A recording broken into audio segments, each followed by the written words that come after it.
voir si ça marche. Et nous sommes en ligne.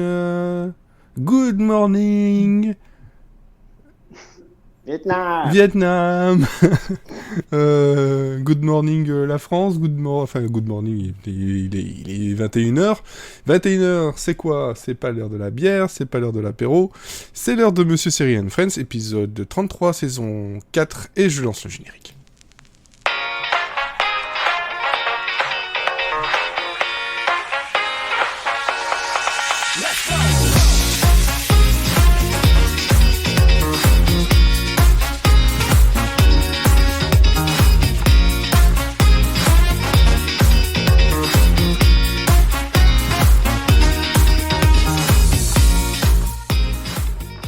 Et le sponsor, on va pas dire ça parce que sinon on va finir par nous dire qu'on est vraiment payé pour, de ce soir niveau bière, c'est la masse. Voilà, c'est une bière simple que j'ai déjà quasiment terminée.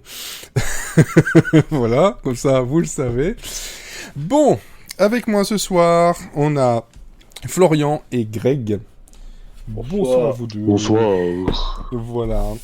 On vous a concocté un menu avec de l'actu, pas mal. Et quelques recommandations. Voilà, parce que bon, ce qui était prévu à la base, finalement, on a laissé tomber, hein, parce que bon, ma faute. Désolé, tout ça. Mais j'étais pas en forme du tout. Semaine prochaine, je précise, c'est le dernier de la saison. On sera normalement, si j'ai bien compris, tout le monde de l'équipe, donc ça risque de durer un peu plus longtemps. Pardon ? Le spectaculaire season final. Voilà, le season final où on reviendra sur cette saison, sur ce qui nous a marqué, en bien comme en mal. Discuter comme ça, détendu du slip, tranquille. Bonsoir au chat. Et n'oubliez pas, parce que je suis obligé, contractuellement, ça commence bien, de passer ça. Monsieur Série est un podcast semi-amateur du label du 18 juin. Les labels du 18 juin, ils vous ont compris. Ce qui est bien, c'est qu'on le connaît par cœur, mais ça fait encore rire, c'est con. C'est très con. Bon, voilà. Le label du 10 juin, sur lequel je suis en train de bosser sur le site pour essayer de rassembler tous les flux de tous nos podcasts en une seule place. Parce que bon, ça part un peu dans tous les sens. Bon, vous deux, vous allez bien, apparemment. Oui, ça va. Ça va, tranquille. La baisse, Hamdoullah. Hamdoullah, oui. Voilà. Alors, on va passer à l'actu, parce que là, il y a beaucoup de choses. Beaucoup de choses, et l'actu, c'est Michel. Il eût cru. Les actualités de ce soir vous sont proposées par Michel. Michel comment ? Juste par Michel. Alors, juste par Michel. Et nous trois. Donc, niveau actu, qu'est-ce que l'on a retenu ? Donc, on a quelques-uns. On a déjà trois renouvellements de séries. Dead to Me, Russian Doll et Love, Death and Robots sur Netflix qui sont tous les trois renouvelés pour une saison 2. Je ne me prononce pas pour Russian Doll parce que je ne l'ai pas vue et elle ne m'intéresse pas. Mais Dead to Me, je suis très content. Et Love and Death and Robots, je suis aussi très content parce que j'ai vraiment bien aimé la saison 1. Même si, voilà, tout n'était pas parfait. Je trouvais l'initiative intéressante et bien foutue. J'espère juste que, bon, on aura un petit peu d'autres styles et des choses encore plus fouillées dans les sujets justement de l'amour, du sexe et des robots. J'ai bien dit plus fouillé, hein, parce que j'aurais pu dire plus profond, mais c'était un peu dégueulasse. Non, mais en même temps, il y a aussi du love dans cette série. Ah, il y a du love. Donc, oui, il faut aussi approfondir le love, certainement. Exactement. Alors... Et c'est bizarre parce que tu vois, sur le planning, en fait, quand j'ai vu Dead to Me saison 2, j'ai confondu avec Dead Like Me saison 2, et je me suis dit, mais pourquoi Monsieur Série va-t-il parler d'une série annulée depuis Belle Lurette qui a eu un téléfilm de conclusion ? Et ça n'était pas du tout ça. Non, Dead to Me, c'est une série donc avec Christine Applegate et... Linda Cardellini. Voilà, Cardellini. Un thriller un peu comédie noire, bien sympathique, franchement. Si vous devez regarder quelque chose il y en a deux qui sont sortis en même temps, il y avait ça et What If. Si vous devez choisir qu'un seul, c'est Dead to Me. What If, ça ne sert à rien. C'est Mais en pas même bon. temps, entre nous, Renée Zellweger est beaucoup moins. J'ai l'impression que c'est beaucoup moins talentueuse que Christina Applegate et Linda Cardellini Ah dans bah une même série. c'est clair. Je crois qu'il n'y a pas photo. Je pense que Ah non, les deux ont fait leur preuve. Ouais, c'est ça. Le talent au mètre carré ou au pixel carré est beaucoup plus fort et beaucoup plus qualitatif. Russian Doll, je sais plus si un de vous deux avait vu la première saison. Et non, malheureusement, non. J'ai pas fini le pilote, en fait, comme beaucoup de séries diffusées cette année. Beaucoup de séries diffusées cette saison. J'avais vu le début, mais ça avait pas pris plus que ça sur moi, mais j'avais pas trouvé ça désagréable. Non, mais apparemment ça n'a pas l'air. Voilà. Je suis très client. Je suis pas client de Natasha Lyonne, mais je suis client de la réalisatrice qui s'appelle Leslie Headland, qui a fait parmi mes comédies récentes préférées au cinéma. Donc malheureusement, j'ai jamais eu le temps. Ben oui, c'est ça le problème, c'est que le temps nous manque et c'est pas. Peut-être que l'année prochaine on aura un petit peu plus de temps vu les upfronts qui étaient peut-être en demi-teinte. En tout cas, c'est bien une des rares années où moi je suis pas enthousiaste à 1000%. Là, c'est. Ça va être chaud, mais d'un côté tant mieux. Je vois que voilà, Azerty34 nous dit que Dogs aussi est renouvelé. C'est aussi une série sur Netflix. Okay. C'est une série documentaire en fait. Voilà, d'accord. Sur les chiens. Ah bah oui, ouais. Puisque qui n'aime pas les chiens en fait, les gens qui aiment les chats, mais à part ça, qui n'aime pas les chiens? Je sais pas. Et c'est vrai que Lucifer aura droit à sa 5e et dernière saison sur Netflix. Ouais, tant mieux. Comme Good Place, saison 4. Dernière saison. Et quand c'est annoncé comme ça, je trouve que c'est une bonne chose, parce que ça permet, en général, de finir en beauté, en tout cas, comme l'aura décidé le créateur, que ça vous plaise ou non. Mais il y a, juste pour préciser, il y a apparemment 13 épisodes, et le dernier compte double, donc ça en ferait apparemment 14. Voilà. Donc on a un épisode, enfin on a 20 minutes en rab pour le dernier épisode de la série. Ok, très bien, très bien. Donc voilà, beaucoup de choses qui se terminent, d'autres choses qui sont renouvelées. C'est assez cool. Alors, moi, un des derniers trucs que j'ai retenu qui va aller assez vite, c'est qu'on Bob l'éponge va avoir droit à une préquel en animation image de synthèse, hein, donc CG, qui s'appelle Camp Coral, et en gros on y parlera de l'enfance de Bob à ses 10 ans, quand il est dans un camp de vacances, si j'ai bien compris le pitch. Donc c'est assez cool d'avoir cette idée justement d'aller aux origines du personnage. Surtout que bah voilà, ça fait quoi? Ça fait 20 ans qu'existe. Ça fait 20 ans, ouais, 99. Voilà. 20 ans. Voilà, 20 ans, et donc voilà, n'oublions pas qu'il y aura aussi un épisode d'1 heure spécial pour fêter les 20 ans, qui sera diffusé le 12 juillet, donc pendant nos vacances. Et voilà, c'est la première nouvelle que l'on a après justement l'annonce du décès de Stephen Ellenberg. Sans oublier que le troisième Bob l'éponge va sortir au ciné l'année prochaine, probablement l'été prochain. Voilà. Oui, un troisième film. Oui. Donc voilà, pour ceux qui sont fans comme je moi crois de Bob l'éponge. Je crois que c'est une comédie musicale, mais je me souviens plus. Mais c'est... Voilà, ça va être grand.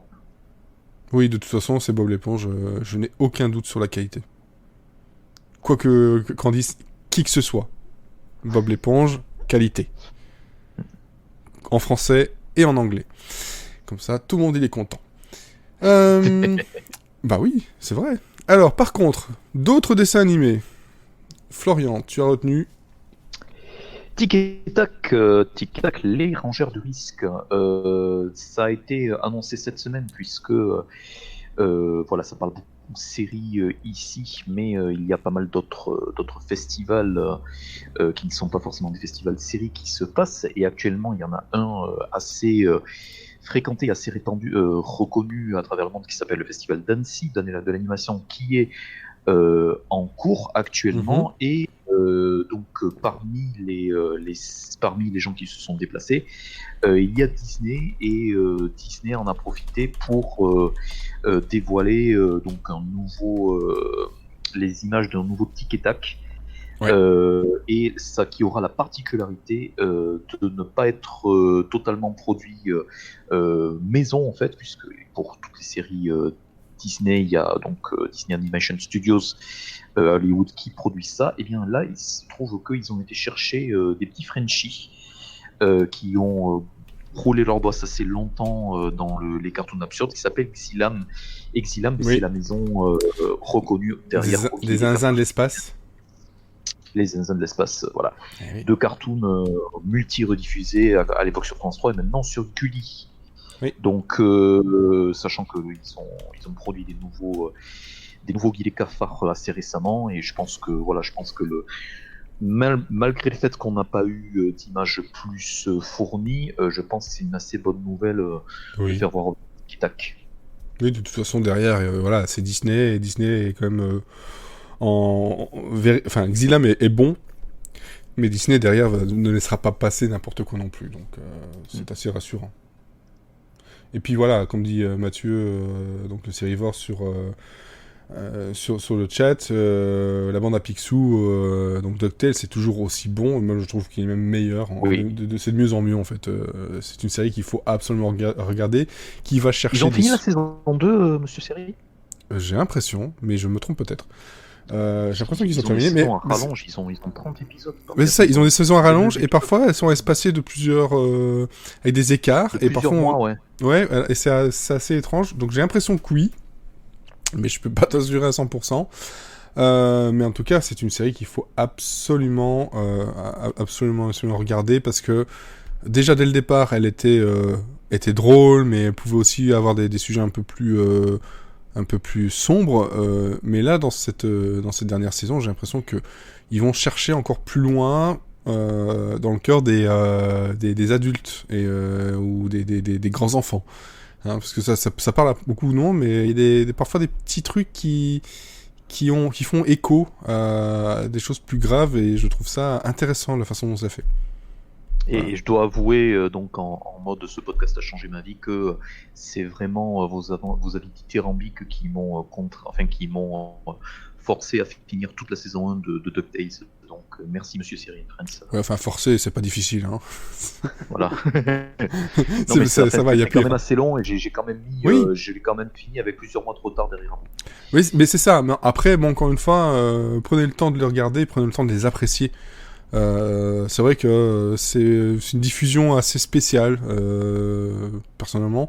La version française est bonne, est vraiment très bonne aussi. Donc très franchement, voilà, je sais qu'il y en a qui aiment beaucoup la VF, et très bien. Mais n'hésitez pas, parce que la VF est bonne. Et je trouve que c'est vraiment bien adapté. Il y a des blagues en plus. Il y a des choses qui sont bien adaptées. Donc c'est du bon dans les deux. Foncez tête baissée. Niveau annulation, c'est vrai que merci du rappel, mais voilà, Deadly Class, Happy sur Sci-Fi sont annulés. Swamp Things, qui vient juste de commencer, est annulé. Et The Ranch, qui aura donc une dernière saison, et puis s'en ira. Encore une fois, moi j'aime beaucoup The Ranch. Je la porte dans mon cœur, mais je pense qu'effectivement il est temps pour elle de se terminer d'une façon décidée, plutôt que de traîner en longueur, parce que là je pense pas que ce soit intéressant. Donc vraiment c'est une bonne chose. Donc ensuite, par contre, les choses qui ne s'annulent pas, ou enfin si, qui sont terminées, mais qui ont l'air de vouloir revenir, et puis pas vraiment. Il y a de nouveau une rumeur. En tout cas, on voit que on arrive en été. Hein, il y a les marronniers, quoi. Le revival de Friends revient, et avec une interview pendant le show de lancement du service de streaming de Warner Media. Avec Jennifer Aniston qui aurait dit bah oui, pourquoi pas une réunion en liaison avec justement le streaming Warner Media.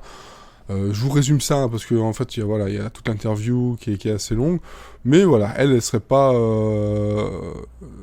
trop contre, sachant que de toute façon derrière David Crane et Martha Kaufman, eux sont plus du côté une réunion, j'ai l'impression que ça va juste décevoir tout le monde.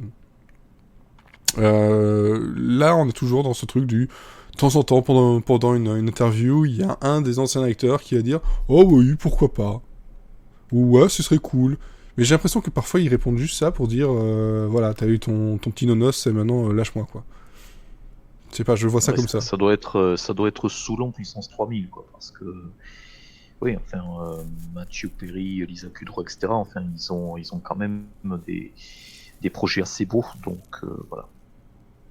Oui, voilà. Donc, encore une fois, si un jour ça arrive, qu'il se passe quelque chose, qu'il y ait un mini-film, un machin, peu importe, je sais que je regarderai. Mais maintenant, de là à courir pour... Non. Non, vraiment pas. Là, ça fait 15 ans. Non. Mais j'ai vraiment l'impression que t'es dans la minorité parce que je crois même pas que c'est un délire de médias. Je pense qu'il y a vraiment beaucoup de téléspectateurs qui souhaitent voir une réunion Friends un jour, en fait. Je pense que en fait les questions insistantes en fait ne sortent pas par hasard, en fait. Non, mais bien Ah sûr. bah non, en plus avec les retours, à un degré moins, mais avec le retour de Beverly Hills, ça leur permet peut-être de jauger aussi un peu le truc, hein. Ça va leur permettre de tester le comme- public, même si c'est pas la même chose, même si c'est pas le même style, ça permet quand même de mettre une petite pièce dans le moteur, quoi. Si Beverly Ouais. Hills, même si ça n'a pas l'air, Commercialement parlant, c'est vrai que ça... Il y a un intérêt. Hein, purement financièrement et commercialement, il y a un intérêt à le faire. Après, est-ce que Non, mais vraiment... il y aura toujours un intérêt à faire une réunion de Friends. Enfin, je veux dire, si ça tenait qu'au studio, ça aurait été fait depuis très longtemps, quoi. Ouais, mais tout le monde aime Friends. Enfin, tout le monde. Énormément de Mais, monde. Non, mais énormément de gens apprécient. énormément de gens aiment Friends, l'apprécient, la découvrent encore. Merci Netflix de la garder dans le catalogue.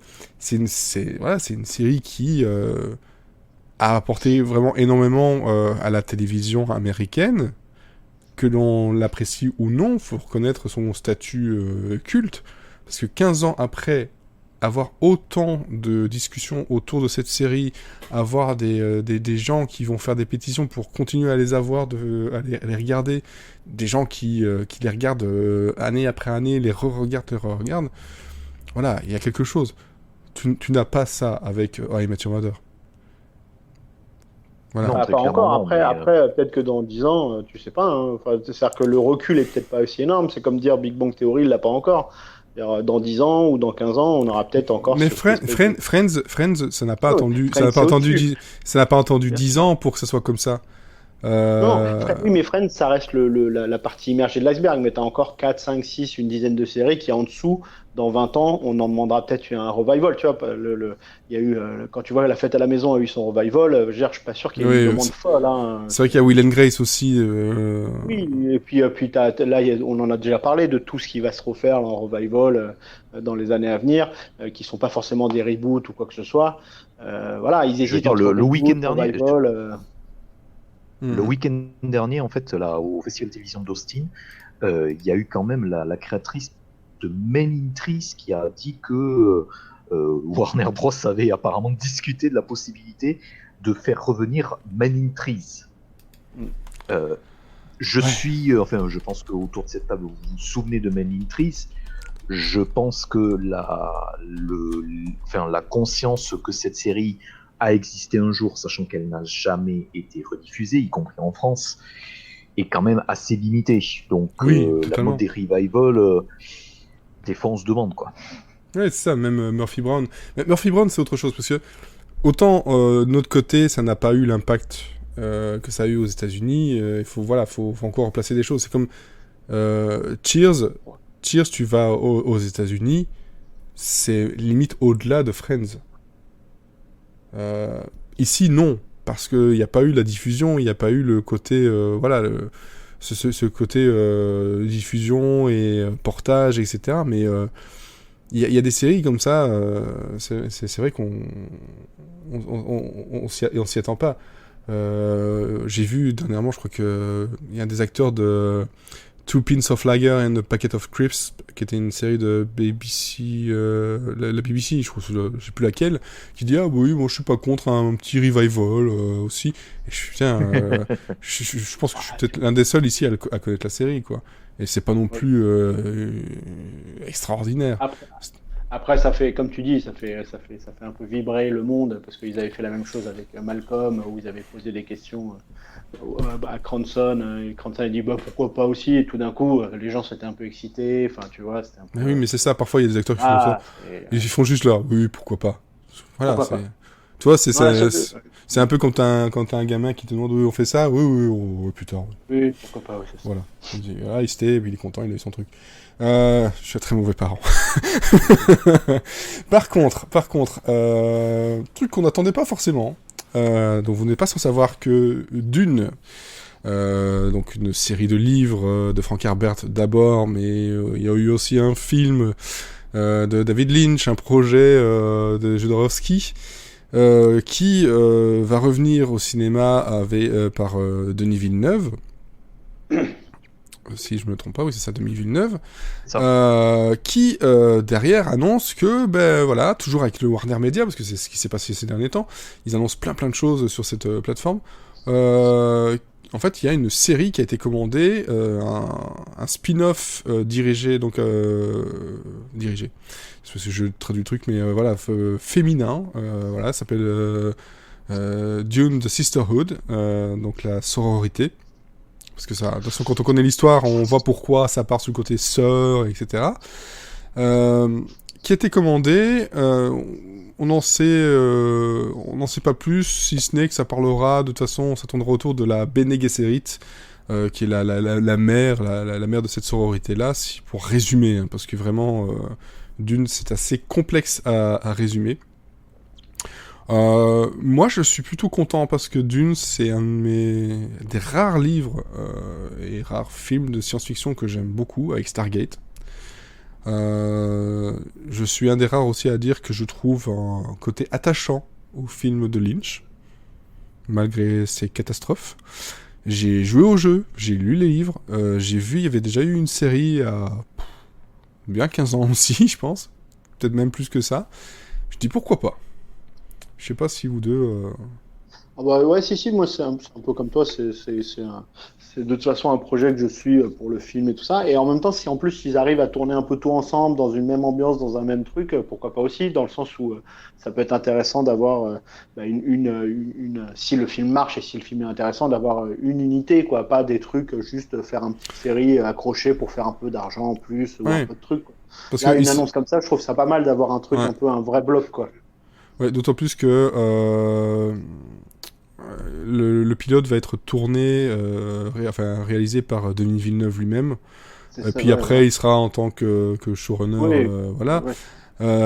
Mais ça permet de se dire que vraiment, c'est dans un projet logique de revival de la licence qui, globalement, n'a plus rien eu depuis presque 20 ans, quoi. Ouais, c'est clair. Je pense que c'était Les Enfants de Dune, je crois. La dernière série, je retape ça directement. Oui, je crois que c'était Sci-Fi qui l'avait fait. J'aimais bien ce truc-là. J'aimais vraiment bien cette série-là. Ouais, c'est ça, avec James McAvoy dedans, Alec Newman. Ça date de quand? Je vérifie ça. Oui, voilà, c'était...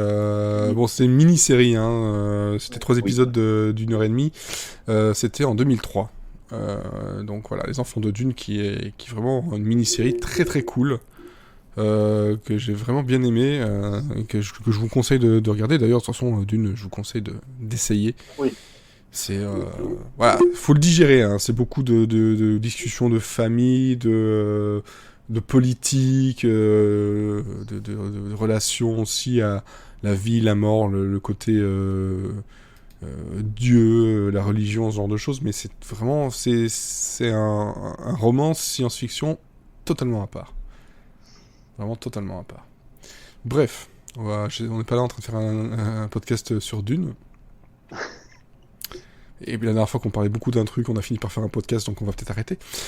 C'est ça. Et hop là, un podcast sur Dune. Et voilà, on reste dans les réalisateurs de cinéma qui font des séries, avec Steven Spielberg qui à quel niveau, on n'en sait vraiment rien, est en train de préparer une série qui sera uniquement visible la nuit. Voilà. C'est quand même un peu plus que ça, non? Oui, attends. Sur la plateforme qui s'appelle... Donc la série s'appelle After Dark. Il y a... je crois qu'il y a quelques épisodes qui sont commandés. Je sais plus si c'est 13, mais... ça doit être ça. Je crois que j'ai vu ça. C'est sur la plateforme qui s'appelle Quibi. Ou Quibi. Parce qu'en fait, c'est Quick Bites. Donc sur le pouce, comme on peut le traduire. Qui est donc en fait une série d'horreur qui est prévue d'être donc sur cette application téléphone un peu comme Black Pills. Sauf qu'ici c'est payant, je pense. Et donc cette série-là est programmée pour être diffusée après minuit. Bon, c'est vrai que quand on lit ça comme ça dès le départ, on se dit mais en fait après minuit c'est tout le temps. On est tout le temps après minuit. Hein, souvenez-vous les Gremlins, hein, faut pas les nourrir après minuit. Ouais, mais donc, c'est ça, c'était après minuit. Oui. Je croyais que c'était un truc où c'était réglé sur le mais justement, smartphone pour que ce soit à la tombée de la nuit. Justement. Parce que quand on te l'annonce au départ, on te dit « Ah oui, ça va être après minuit ». Tu te dis, bon, bah voilà, le gars qui a fait l'article, déjà, c'est très con comme phrase. Et ensuite, tu lis un peu plus et tu vois que, selon ta position géographique, il va faire en sorte que ce soit diffusé pendant la nuit. Là, c'est déjà beaucoup plus logique. Parce que c'est vrai, moi, quand j'entends le truc du « tu ne peux pas le faire » ou « ce sera uniquement après minuit », mais globalement, après minuit, c'est tout le temps. Voilà. Donc, ce sera uniquement selon la tranche horaire, le fuseau horaire. Ce sera visible pendant un certain temps, donc obligeant les gens à se connecter à une certaine heure pour aller voir cette série. Donc d'horreur. Série, on est d'accord pour l'instant. Qui devrait arriver en même temps que l'application en avril 2020. Ouais, et c'est surtout que c'est je crois, enfin je sais pas si tu l'as dit, enfin désolé si je le répète, mais c'est la première fois depuis une trentaine d'années que Spielberg écrit le scénario d'un de ses projets tout court. Non, ça j'ai pas précisé, mais effectivement, c'est bien la première fois qu'il fait autre chose que produire. C'est extrêmement rare. Oui, donc... il a co-signé le scénario de Intelligence Artificielle, mais c'est parce qu'il voulait pas laisser à quelqu'un d'autre le soin d'écrire ce que Stanley Kubrick lui avait soufflé, en fait. Donc c'est pour ça qu'il s'y est mis. C'est extrêmement rare que Spielberg écrive quelque chose. Mais voilà, donc en tout cas, ça s'appelle After Dark, c'est pas prévu avant avril 2020 sur la plateforme Quibi ou Quibi uniquement. Quibi. Voilà. Faut pas le nourrir aussi, Florian. Mais après 21h. Non mais sérieusement, ça vous a jamais choqué ça dans les Gremlins? Ne les nourrissez pas après minuit. Oui, c'est sûr. Mais quand? Quand alors? Quand je peux le faire? C'est tout le temps après minuit. Bref, ça c'est autre chose. Alors, ensuite, justement, Greg. Ouais. on finit sur une très bonne note. Là. J'ai lu Fabien Antoniente, je me suis dit, c'est bien, c'est qualité. Du lourd, du très très lourd. Non, en fait, c'est oui, ils ont profité. La Coupe du Monde féminine. On a profité de ce moment, magique pour offrir au monde de la série une série de Fabien Antoniente, donc qui parlera sur une équipe de foot féminine. Enfin, une équipe féminine de foot, du coup. C'était juste ça. C'est quasiment que ça. C'est-à-dire que voilà, c'est le monsieur qui vous a fait le 3-0, qui vous a fait les turfs, jet set, camping. Je sens que ça va être comme ça. On sait rien du tout. C'est du TF1 pour l'instant. C'est tout ce qu'on sait. Non, pas de TF1, pardon. Ça sera sur une plateforme, mais on sait même pas laquelle. Enfin, j'ai même pas fouillé. Je vais te dire un truc. C'est probablement Amazon Prime Video, en fait. Peut-être, c'est voilà. Prime Video France, en fait. Ils veulent vraiment faire acheter ça par les gens qui nous ont amené Deutschland. Voilà.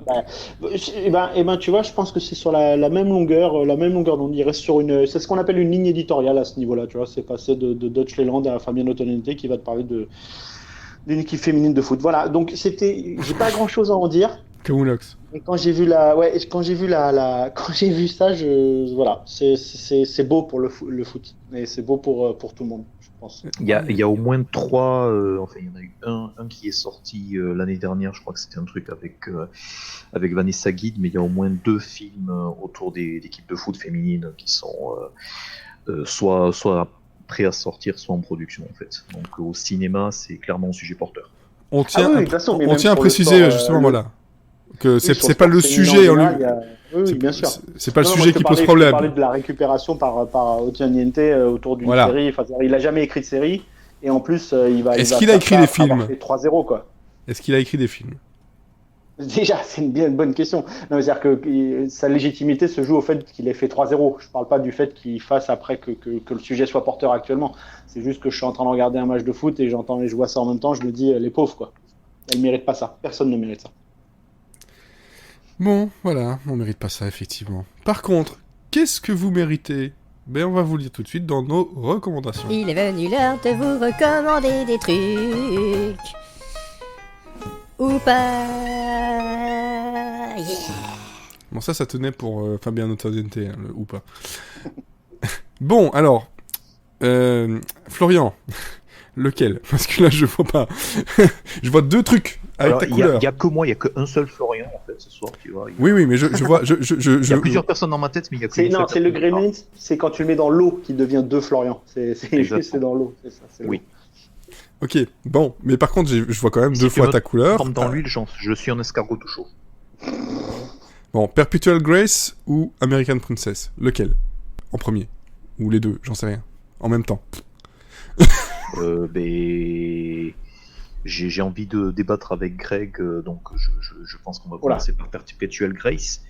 Et je vais essayer de me faufiler en dehors de ce podcast et essayer de laisser Greg pitcher l'histoire de la série. Quel salaud, c'est moche. C'est moche Je sais, c'est très moche, mais je ne me sentais vraiment pas d'attaque.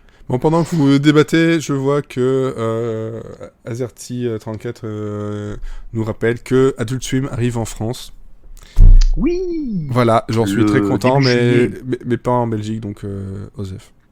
Ah, mais ça tu n'en sais rien, puisqu'ils ont une plateforme SVOD, ils ont une application, donc, Donc avec peut-être. un peu de chance, Peut-être. peut-être ça sera débloqué pour le Benelux. Peut-être. Qui sait? En tout cas, Qui saura, Voilà. qui saura. voilà, exactement. Bref, Greg, est-ce donc, que tu te sens de nous dire à quoi ressemble Perpetual Grace. Perpetual Grace, Eh ben, tu sais quoi, je vais essayer, puis s'il y a des choses à ajouter, tu ajouteras. s'il te plaît. Ouais, alors c'est une série donc qui est de C'est bien, chez... déjà. C'est des séries, on est dans le thème. Contrairement à Tony on est dans le thème. Alors ça vient de sortir début juin, c'est Epix qui fait ça. C'est une série avec un cast assez balèze. Il y a du Jimmy Simpson, Ben Kingsley, il y a Terry O'Quinn. Enfin bref, il y a vraiment un beau casting. Pour raconter un peu Il y a Jackie l'histoire. Wheeler aussi.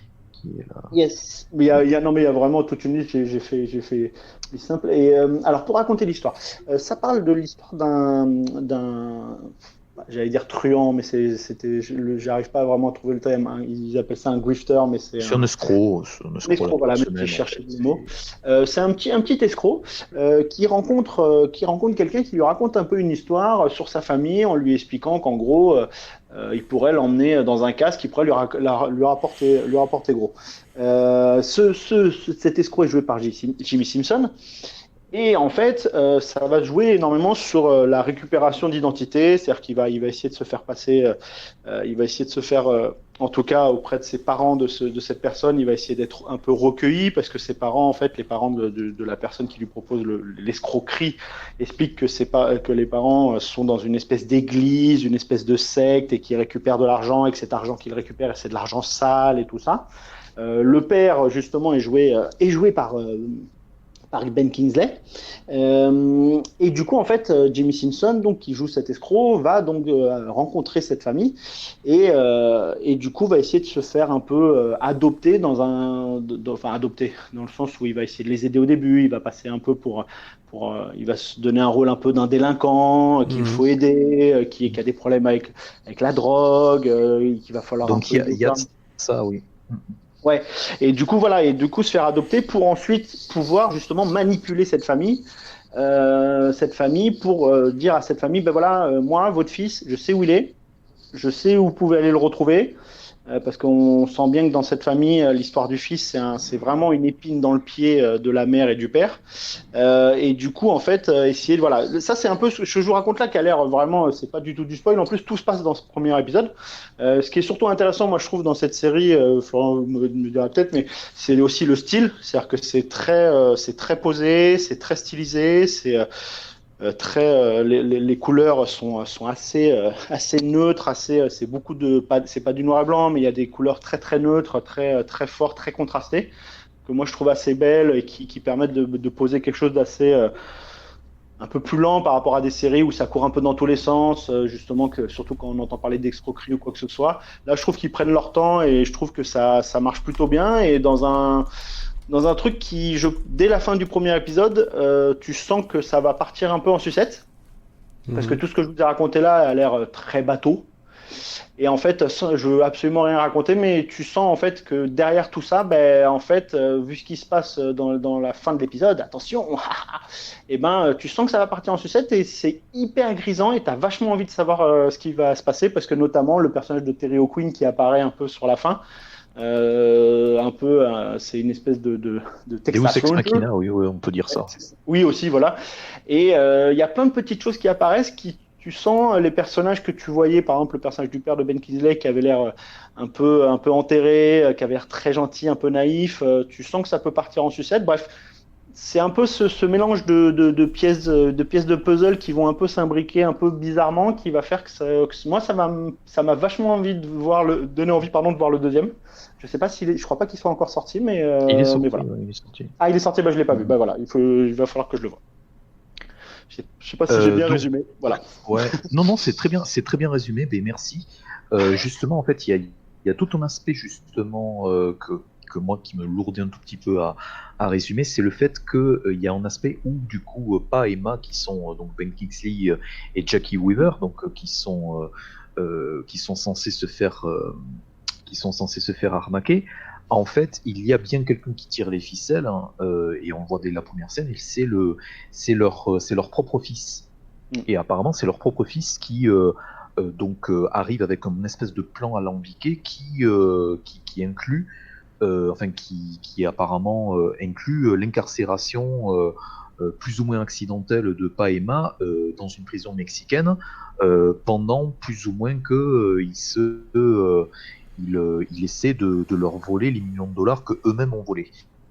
Donc c'est une intrigue. Alors c'est ça, c'est que c'est une intrigue à tiroir. C'est pour ça que malheureusement j'ai un peu laissé le bébé à Greg pour le résumer. Moi ouais, ce que je voulais rajouter, c'est vraiment que c'est vraiment une série qui est très très aboutie au niveau réalisation. C'est pas une série qui est très évidente et je pense même que c'est une série qui est très très bizarre au niveau du ton. Donc encore une fois, l'intrigue peut sembler bateau, mais après, pour vous dire un tout petit peu le générique, c'est littéralement un astronaute en train de se balader dans l'espace et on ne sait pas ce que ça vient faire là. Et d'ailleurs, je ne sais toujours pas ce que ça vient faire là après avoir vu le premier épisode. Donc il y a énormément de fulgurances de ce type-là. On pense pas mal donc aux espèces de polar indé, donc les frères Cohen, etc. Mais c'est vraiment beaucoup plus bas, enfin beaucoup plus barré que ça. Je dirais que c'est vraiment ambitieux dans la réalisation, mais c'est vraiment une série où donc soit on adhère ou on est vraiment intrigué par ce qui nous est présenté, soit on pense que c'est ultra prétentieux. Donc je pense que c'est parmi toutes les séries du câble en fait, ça ressemble à une série qui aurait pu être programmée sur FX il y a 10 ans. Et FX, il y a 10 ans, a programmé des séries qui étaient un tout petit peu de qualité variable, en fait. Voilà, moi, je pense à une série comme Lights Out, la série sur la boxe. Voilà, ça n'a pas forcément fait grande impression. Donc voilà, c'est des séries, soit on adhère pas. Donc malgré le fait que tout le monde est excellent, malgré le fait qu'il y a un vrai... j'insiste, il y a un vrai travail sur la réalisation pour vraiment démarquer... ça des autres séries que l'on voit à l'antenne, encore une fois, enfin, c'est assez difficile quand c'est des séries de prestige comme ça de trouver une patte visuelle. Pour l'instant ils y arrivent, mais le ton et le rythme et le fait que forcément non seulement l'intrigue est à tiroir, mais en plus il y a pas mal de scènes un tout petit peu, tu te demandes un tout petit peu ce que ça fait là, ou où est-ce qu'on veut en venir. Je pense que c'est pas forcément une série qui est faite pour tout le monde, et je pense que ça fait pas partie des projets qui vont contribuer à mettre Epix voilà, sur la carte du câble. Ouais. Non, c'est sûr. C'est sûr que Sachant que Epix, ils ont une autre série qui lance cet été, qui est donc la fameuse adaptation des aventures trépidantes de Alfred Pennyworth, qui va se lancer après le Comic-Con. C'est eux qui le diffusent et je ne sais toujours pas pourquoi. Ah ben voilà. Bon, mais sans doute pour les mêmes raisons pourquoi tu ne sais pas et pourquoi il y a cet astronaute qui marche. Voilà. Ah mais je pense que quand on va arriver à la fin de l'année, je pense que ça va être probablement le générique le plus spé de l'année, quoi. Ouais. Ok, bon, très bien. Très bien. Il y a autre chose à ajouter sur, donc, on rappelle le nom, Perpetual Grace Limited, LTD, c'est ça. C'est ça. Bon, Greg, je vais passer à toi, à nouveau. Moi, je ferai ça après. Donc, tu voulais parler, parce que je le vois sur le chat en même temps, comme ça on va répondre directement à la question. Tu voulais parler de Years and Years. Yeah, Years and Years. Years and Years. On va encore se faire taxer de... vous êtes des Français qui parlent anglais avec un accent pourri. Oui, yes, I do.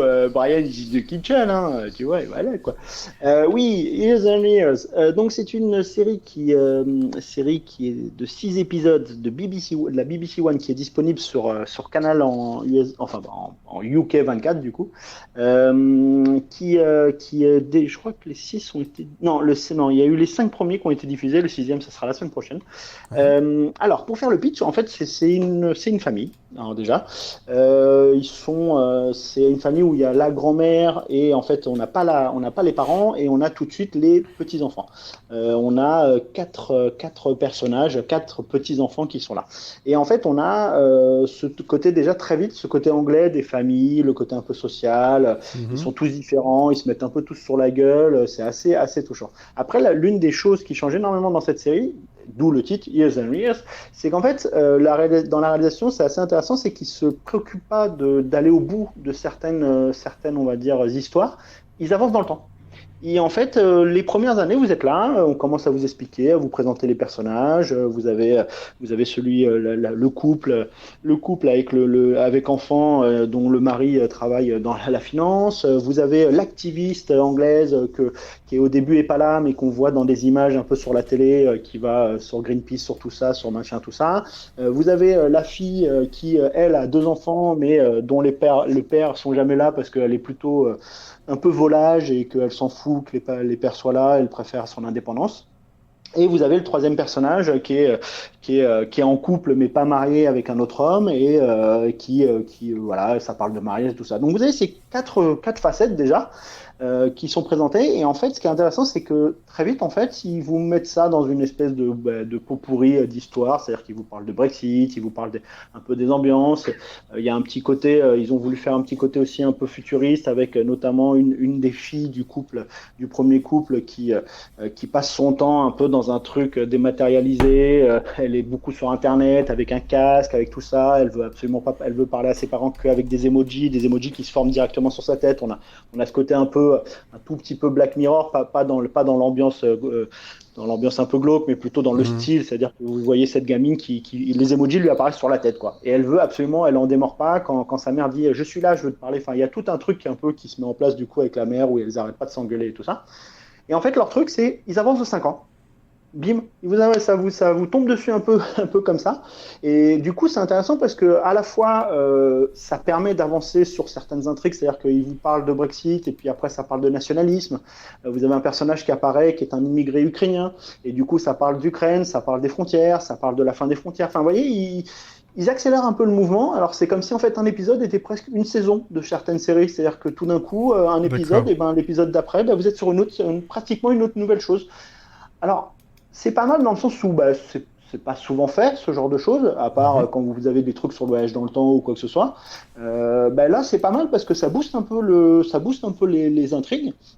Ça permet aussi, alors du coup, quand on les regarde les uns après les autres, il vaut mieux en regarder un de temps en temps parce que si vous les regardez les uns derrière les autres, Vous avez un peu l'impression que c'est de l'empilement, quoi. Ça empile Brexit, puis ça empile sur le racisme, et puis ça empile sur les attaques, l'Espagne qui devient ultra à gauche, l'autre qui est l'Allemagne qui devient ultra à droite. Enfin, c'est un peu indigeste si vous en regardez un, puis vaut mieux en regarder un par un pour prendre le truc, mais voilà, tout ça pour dire qu'en fait, surtout, mis à part le côté très politique qui est mis en place, comment dire, un peu les sujets qui sont mis en avant en termes d'argent, en termes d'Europe. La France d'ailleurs est un peu ridiculisée, le fait de parler des États-Unis où Donald Trump fait un deuxième mandat, enfin vous voyez tout ça. Mis à part ça, on est face à une famille très anglaise, avec un casting à la fois assez fou. Alors, je vais vous les dire un peu pêle-mêle, Rory Kinnear, Russell Tovey, Jessica Lange, enfin, je donne un peu des noms comme ça, des personnages, mais surtout le casting marche très bien. Je veux dire, ils sont les uns à côté des autres et on sent ce truc de famille. Je sais pas si moi, qui suis très fan d'acteurs anglais, je trouve que ça marche hyper bien. Du coup, les scènes où ça s'engueule, les scènes où vous avez la grand-mère, justement, qui est très présente parce que, je vous dis, il y a cette espèce d'écart, les parents sont présents dans les discussions, mais ils sont jamais là. Donc du coup, il y a tout un truc assez spécial par rapport à ça, où un peu les parents sont un peu ce fantôme présent. Ah oui, dernière chose, pardon, que j'ai oublié un peu de dire, c'est que ils passent beaucoup de temps à s'appeler. Il y a tout un truc, toute une mise en place un peu comme je vous disais Black Mirror, c'est-à-dire qu'en fait ils s'appellent constamment. Ils ont une espèce c'est un peu la technologie, c'est-à-dire qu'ils ont vous savez OK Google, ils ont un ils appellent assistant. ça un senior. Voilà, eux, ils appellent ça senior et ils s'appellent en permanence. Donc, en fait, ils sont ultra connectés. C'est une famille qui est très proche et qui garde beaucoup de contacts de ça. Je dis ça parce que visuellement, ça marche énormément. On passe d'une scène, en fait, où ils parlent à haute voix dans un salon et ils sont dans trois salons différents à se parler et ils regardent la même chose. C'est ce qui est un truc très, voilà. Et ça marche très bien à certains moments. En fait, tout est assez naturel. Ça passe assez bien. Voilà, à part l'empilement un peu historique de dire ben voilà Trump c'est moche, l'empilement de dire tout va mal, c'est le bordel. Il y a notamment justement Emma Thompson qui joue le rôle d'une politicienne qui a rien à voir avec cette famille, mais qui joue une politicienne qui au début est une politicienne qui se fait élire dans un petit endroit, puis elle commence à prendre du poids et qui est clairement une politicienne qui est pro-Brexit, qui est enfin c'est un peu très limite nationaliste, anti-Europe, enfin plein de choses comme ça.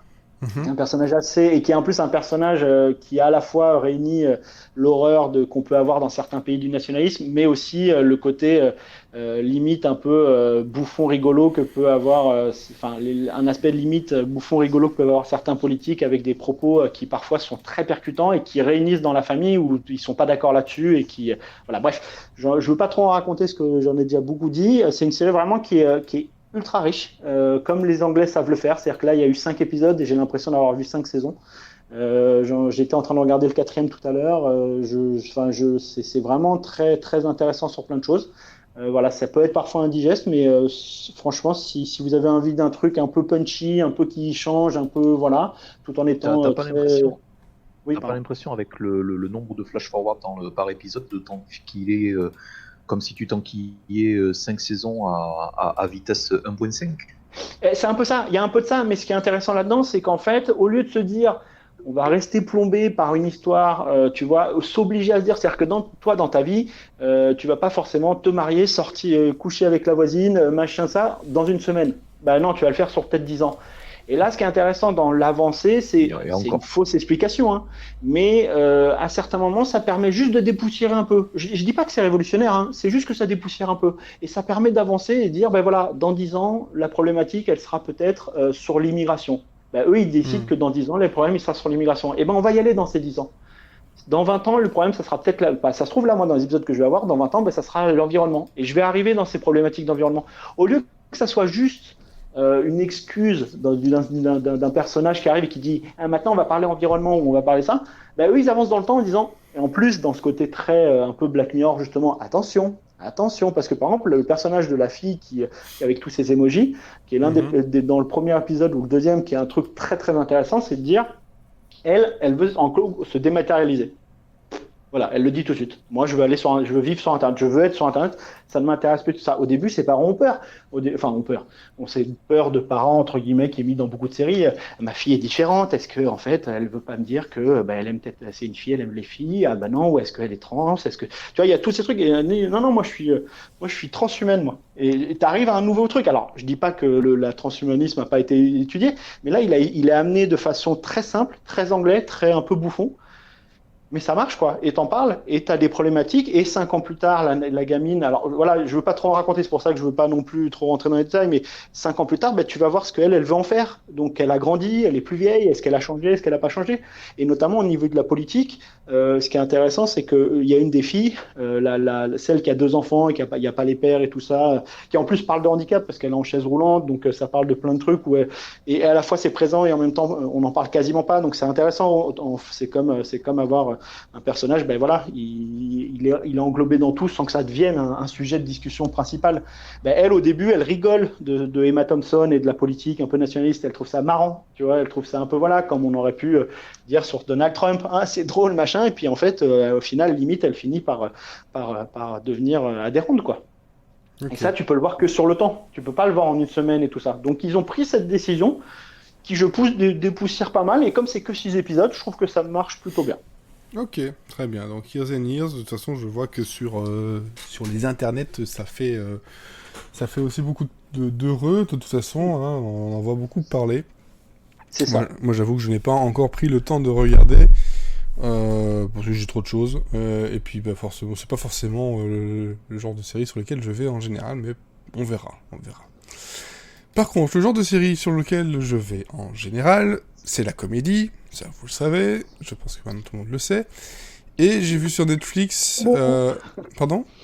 Ah bon? Ah non, Ouais, je ouais, savais. non. Voilà, Pas j'ai vu déconner. sur Netflix la première saison. Je sais pas si on aura une deuxième, mais voilà, c'est 6 épisodes, à peu près 15 à 20 minutes, grand max. D'une série qui s'appelle I Think You Should Live with Tim Robinson. Tim Robinson que moi j'avais découvert dans Saturday Night Live. Voilà, c'est un comédien de stand-up et qui a donc créé, enfin co-créé et écrit et produit donc cette série sur Netflix. Et ça parle de quoi ben en gros, c'est assez compliqué. C'est assez compliqué. C'est tout un tas de sketchs où en gros c'est le malaise le plus total très vite. Où on aurait envie de dire à quelqu'un, je pense qu'il est temps que tu t'en ailles, quand même. Voilà, c'est ça la Comment aller base. du point A au point malaise en 60 secondes? En fait. Ah oui, mais c'est ça. Mais ça. D'ailleurs, le premier sketch est super drôle et enfin tous, ils sont tous très drôles et ils ont des niveaux de malaise plus ou moins forts. Mais le premier sketch, c'est un gars qui est en entrevue pour une future embauche et le gars, bon voilà, l'employeur est super content et il dit oui, je vous rappellerai tout ça, oui, n'oubliez pas de me rappeler. Et puis en sortant, le gars, au lieu de tirer enfin, au lieu de pousser la porte pour sortir, il tire et bon, ça marche pas. Et l'employeur dit, je pense qu'il faut pousser. Et alors l'autre, il prend ça très mal au premier degré, il fait, non, ça, je viens tout le temps ici, je sais très bien qu'il faut tirer, je vous jure. Ah oui, bon, quand même. Et là, tu finis un épisode quasiment sur le gars qui est en train de forcer la porte, au ralenti limite, en train de forcer, on voit qu'il y a les échanges de regards, l'employeur qui sait plus trop quoi faire, et la porte qui commence à avoir les gonds qui sautent. Bon, il finit par la péter et à sortir, et son dernier truc, c'est n'oubliez pas de me rappeler, hein. Voilà, c'est totalement barré, absurde. Moi j'ai trouvé ça mais vraiment très drôle. Si vous aimez l'humour absurde, les mini-sketchs comme ça qui n'ont ni queue ni tête. Donc I Think You Should Live with Tim Robinson, c'est quelque chose il faut donner sa chance. Dedans, il y a un épisode avec donc il y a des noms du Saturday Night Live, hein. Il y a Will Forte qui est dedans, il y a Andy Samberg qui est aussi dedans, Cecily Strong que j'aime beaucoup aussi, mais l'épisode avec Will Forte, c'est un bijou d'écriture et de jeu. En gros, Je ne vais pas vous spoiler le truc, mais imaginez que toute votre vie, vous n'aviez rêvé que d'une seule chose, c'est de vous venger d'un gamin qui, quand il était bébé, a pleuré tout le long d'un voyage en avion, et vous avez réussi à le retrouver, alors qu'il est adulte. Et vous voulez vous venger de ce voyage. Voilà. Juste cet épisode-là, c'est... je crois que c'est le... Ça doit être le 5e ou le 6e. Voilà. Et puis t'as des mini-pubs genre téléachat. Est-ce que ça vous est déjà arrivé, ça? Et puis le gars, il commence à péter un câble. Voilà, on connaît ce genre de pub. Est-ce que ça vous est déjà arrivé d'avoir cette tache sur vous et machin, et alors lui et d'avoir ça, et votre femme qui vous quitte, et puis le gars qui vous écrase, et machin, et ça part dans tous les sens. Vraiment, c'est un ovni à regarder. Je sais pas s'il y aura plus d'épisodes, mais déjà rien que ces 6 là. Ils ont déjà fait dans la sketch comédie Netflix en fait, mais ils avaient fait un truc qu'ils avaient balancé et après ça avait été annulé. Je crois que comment ça s'appelait? Ça s'appelait pas The Comedians? Si, il y a The Comedians, mais The Comedians c'était vraiment du stand-up machin. Là c'est vraiment quelque chose de très très américain ici. Il y avait quoi? Il y avait le burger show, genre de choses, des vieux films dans ce genre-là, avec c'est juste des sketchs. Hamburger Film Sandwich. Voilà. C'est plus dans ce genre-là. Niveau sketch, c'est ou le truc du Dr Afflegook pour les francophones. Il y avait ça aussi, mais c'est très spécial et en plus de ça, Tim Robinson, il a une gueule. Et il fait ses mimiques, c'est improbable. Alors, ça ne s'appelait pas The Comedians, puisque The Comedians, tu as tout à fait raison, c'était une série de stand-up. C'était un truc qui s'appelait The Characters, en fait. Ça a été diffusé en 2016 et ça a été lâché dans la nature, comme ça, on n'en a plus jamais entendu. Oui, mais ça tombe, ça fera la même chose. Hein. Ça fera la même chose, mais c'est le genre de truc moi, que j'affectionne tout particulièrement parce que c'est pas le genre de choses que tu verras ailleurs qu'aux États-Unis. Ou peut-être en Angleterre, mais j'ai jamais vraiment d'exemple comme ça pour d'autres.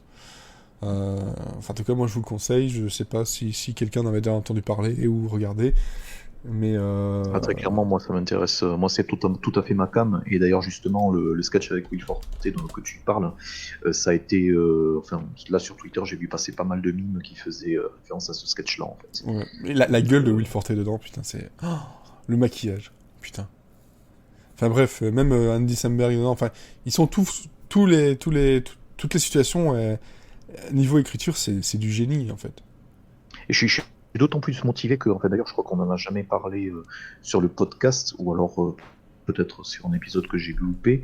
Je suis d'autant plus motivé à regarder ça qu'en fait, il y a une autre production, Lord Michaels, que j'ai enfin commencé et bien entamé, c'est Documentarina en fait. Ah si, j'en ai parlé. Ouais. Et c'était tellement bien. C'était tellement bien ça, mais c'est difficile à réussir à les trouver légalement. Parce que c'est très dommage en fait. C'est très dommage parce que j'en avais parlé il y a... c'était déjà en saison 3 ou saison 2 du podcast. Mais j'avais vraiment beaucoup aimé et c'est ça, c'est la parodie de documentaire, c'était vraiment très cool avec Fred Armisen, si je me souviens bien au tout début. C'est Fred Armisen et Bill Hader en fait, voilà. Et ils reviennent dans chaque épisode. Et Bill Hader en fait, sur certains épisodes, ils lui font une gueule énorme, ils le vieillissent et tout. Ouais, mais c'est vrai que Documentary Now, c'est vraiment quelque chose de très cool. D'ailleurs, j'en parlais juste avant de nous connecter. Moi, je vais essayer de faire en sorte, je pense que je l'aurai vu, d'ici la semaine prochaine pour le final, vous parler de Historical Roast. Parce que là, c'est une espèce de c'est un jeu télévisé, variété, enfin voilà, où des acteurs connus sont déguisés en personnages historiques et ils sont là pour pour des joutes verbales. Des joutes verbales déguisés en Martin Luther King, en Hitler, en Anne Frank, voilà, ce genre de choses.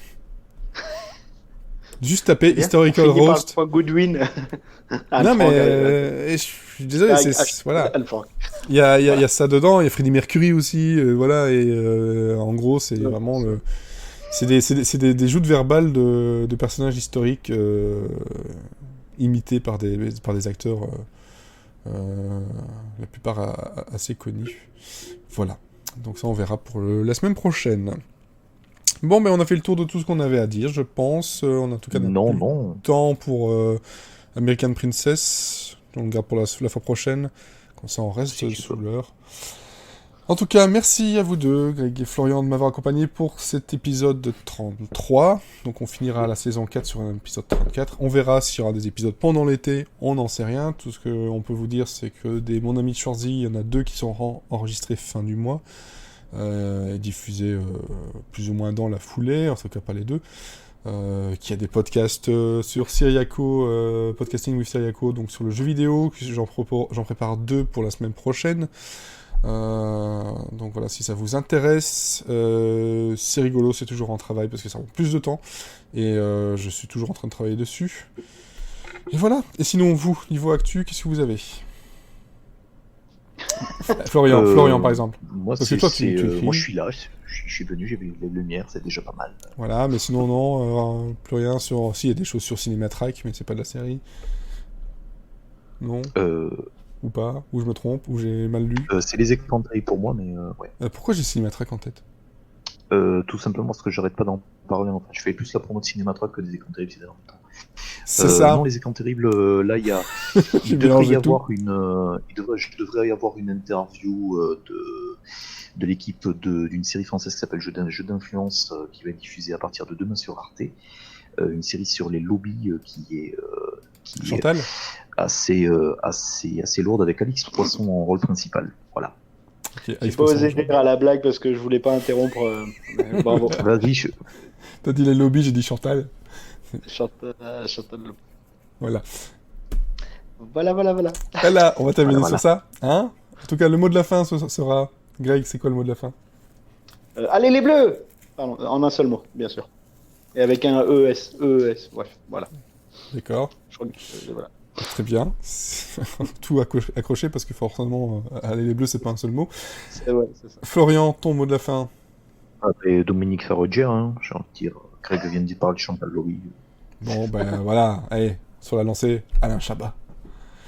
En tout cas, on vous remercie de nous avoir écoutés. On vous remercie aussi pour les commentaires que vous postez. J'en ai vu passer aussi sur iTunes, histoire de nous monter un petit peu la note avec des gens qui nous aiment, parce que bon, les gens qui nous aiment, ils parlent pas, ou très peu. Donc merci de nous avoir écoutés, de nous partager, de nous soutenir depuis autant de temps.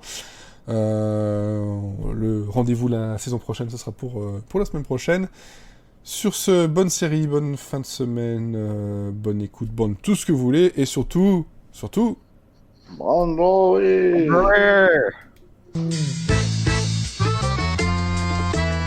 Sing the song for a broken hearted. Voilà. Version russe. Tu viens de la choper ou c'était... Pardon? Tu viens de la choper cette reprise ou pas? Oui. Ah ouais, cool.